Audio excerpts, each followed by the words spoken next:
ایک شخص نے ایک غلام خریدا۔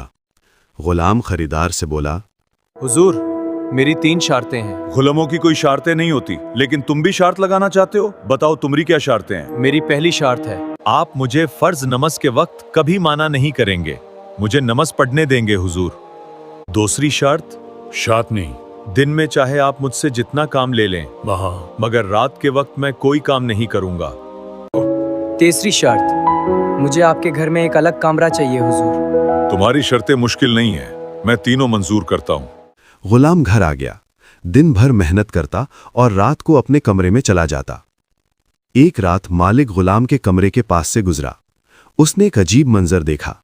کمرے کی چھت اوپر سے کھلی ہوئی تھی، آسمان سے نور برس رہا تھا اور غلام سجدے میں تھا۔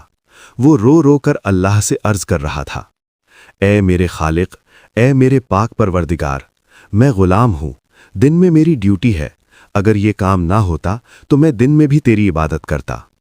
مالک حیران رہ گیا۔ اس نے سوچا کہ یہ کیسا میرا غلام ہے، ایسی عبادت، ایسی گفتگو، ایسا نور۔ اگلی رات اس نے اپنی بیوی سے کہا، چلو تمہیں ایک منظر دکھاتا ہوں۔ دونوں نے وہی منظر دیکھا، چھت کھلی، نور برستا ہوا اور غلام اللہ سے باتیں کرتا ہوا۔ میاں بیوی دونوں رو پڑے۔ صبح مالک نے غلام کو بلایا اور کہا، ہمیں تمہاری رات والی عبادت کے بارے میں پتہ چل گیا ہے۔ تم اللہ سے کہتے تھے کہ اگر دن میں فرصت ہوتی تو دن میں بھی عبادت کرتے۔ ہم دونوں نے فیصلہ کیا ہے، آج سے تم آزاد ہو، اب دن میں بھی عبادت کرو اور رات میں بھی۔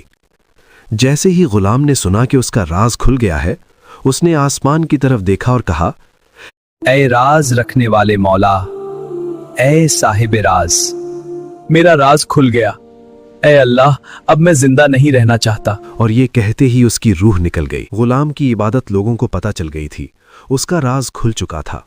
وہ کہتا تھا، میں صرف اللہ کے لیے عبادت کرتا تھا، لوگوں کو پتہ نہ چلے، یہی چاہتا تھا، اب سب کو پتہ چل گیا۔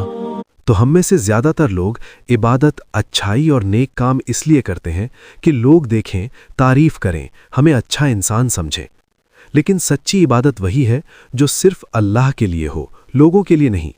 جس کا رشتہ اپنے رب سے سچا ہو، اسے دنیا کی تعریف اور دکھاوے کی ضرورت نہیں ہوتی، کیونکہ اللہ کو پتہ ہونا ہی سب سے بڑی پہچان ہے۔ صدقہ ذریعہ سمجھ کر اس ویڈیو کو شیئر کرنے والے کو اور کامنٹ میں ماشاءاللہ لکھنے والے کو اللہ ہمیشہ خوش رکھے، سلامت